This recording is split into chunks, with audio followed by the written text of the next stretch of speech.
Hello, readers. This is Justin's 52 Books, where I discuss my selections for the 52 Book Club's 2023 Reading Challenge.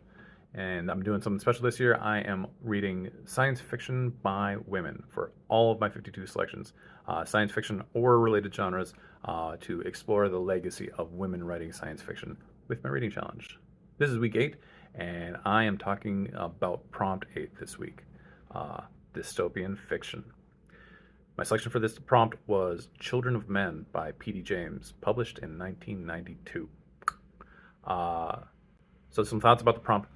There's no shortage of modern dystopias written by women, from Handmaid's Tale to Hunger Games to Station 11. And it's interesting because at one point I was talking with a friend about kind of my project here and about this specific prompt about a dystopia. And she asked, like, well, how are you going to find a science fiction dystopia? I was a little confused by that because to me those are the same thing. Dystopia is a branch of science fiction. And I said I didn't understand the question. Then we got into a much larger discussion about science fiction altogether. Margaret Atwood's prescription of speculative fiction came up, and so forth. Regardless of her very valid position that dystopia doesn't feel like science fiction to her, I'm still going to put it in that bag because I put everything science fictional in my bag: fantasy, magical realism, horror, speculative fiction. By necessity, goes in that bag as well. Whether it actually feels like it could happen and it's not pew pew science fiction, or whether it is actually pew pew pew science fiction. But I understand that question because there's a lot of dystopia that feels really real and really valid and really important right now, and she thought it was minimizing it a little bit. But anyway, on to the book description. So Children of Men is kind of one of the OGs of dystopia written by women, after Handmaid's Tale, of course. There are some others that I've found or have even read that predate it, but it's pretty important when it comes to dystopian fiction. Some others, Tiptree had one, Swastika Night, written by Catherine Burdekin under the pseudonym Murray Constantine, was put out in the 30s about, Swastika Night, about Nazi Germany, essentially. But I'll be reading that later on this year. And then I read one just a couple weeks ago with The Heads of Cerberus by Francis Stevens. That was put out in 1919. But Children of Men deserves a place up high on kind of that list, as far as well-written literary speculative fiction, science fiction dystopia. And it deserves that regard because of how important it is to this very moment in time, in 2023, right now. The book tells the story of a future Britain, or at least future when it was written, where a child has not been born in the world for 25 years. The main character, Theo, he's a former advisor to what is now the Warden of England, kind of like a despotic prime minister. But he's also Theo's cousin. And Theo's just living out his days in this funereal, almost boringly mundane nightmare of a world. It goes from back and forth between nightmarishness and just purposelessness. And then later he's approached by a dissident group, which is making demands for change. He fancies one of the women who is approaching him, and in the process of going to the Warden of England with some of their demands, he sees some crap he doesn't like, and ultimately falls in with the dissident group. Lo and behold, they have the first pregnant woman who has been seen on Earth in 25 years. Some things I liked. P.D. James was generally considered a mystery writer, and the book unfolds like a mystery, allowing the reader larger and larger glimpses into this well thought out nightmare of a scenario of the world as you go along. And that's different and unique in terms of dystopia, where the world is generally laid out bare first, and you get all the information about how they got to that point. That makes Children of Men feel very much more realistic and possible. Another aspect that it benefits from I think and it's common among great dystopias, is that it hyper focuses on a single location and not the whole world. Here you have England, much like in 1984. In Handmaid's Tale, you had Gilead. Even if you focus on a larger space, like Parable of the Swords got just America, or the Hunger Games have Pan Am. It's still a bigger area, but the hyper focus on one location rather than what's happening among the whole world. And that might seem self-apparent, but it's hard for writers who want to world build.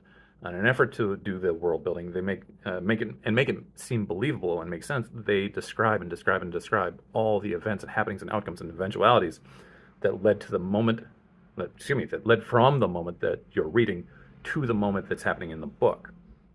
That's sometimes fun, but it's often easier and better for the reader to just make their own assumptions about nightmares. We'll come up with worse ones, and let the writer and editor worry about the actual story that you want to tell, that you want to talk about. Last item, as far as things I liked. I like the aspect that the people who produced the child were considered quote unquote rejects. One had a hand deformity and one had childhood epilepsy, and that made them rejects for the testing, I guess. And I love that rigid adherence to what is proper and normal has led to this massive oversight of, hey, these two people could have been hooking up the entire time. Some things I didn't care for so much, and there are some things in this book. It's not perfect. Everyone in this book is horrible. Theo is horrible. The narrator has a condescending tone. Maybe that's just Britishness. I don't know. The mother, the father, the council, the guards, the most relatable character in the whole book. And I'm sorry for saying this, but it's the despot, because he's the one making the most rational decisions as far as I'm concerned. You couple that with the fact that the book kind of devolves into weird and improbable love triangles towards the end, and there's some things not to love about the book.